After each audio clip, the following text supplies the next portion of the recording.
In the beginning, there was nothing. Then, the Big Bang happened.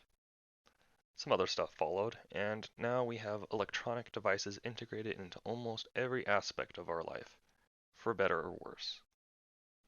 Some of these devices have taken the form of autonomous robots that can work without a controller.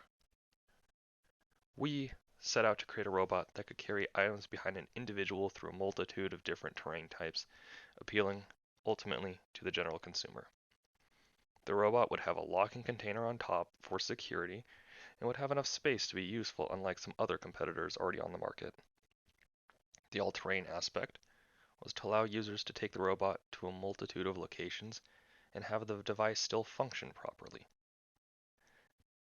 Now, the robot that we actually built was able to follow a user through ultrasonic sensors and maintain a specific distance.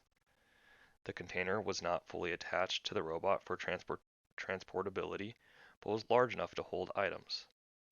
All-terrain drive was also not an issue, but sudden elevations did pose problems. The robot we built did run into a few complications. The original design had caster wheels to allow for turning, but this caused the robot to start spinning in circles uncontrollably. By putting an axle through the casters, we solved the spinning problem, but now the robot could only move forward in a straight line. If we could have expanded on this project, we would have fixed this problem and maybe used slightly better sensors, as the ultrasonic sensors did have a few drawbacks. Then, we would be much closer to our design goal. Ultimately, time was our enemy, but the end result was an all-terrain storage robot that could follow the user.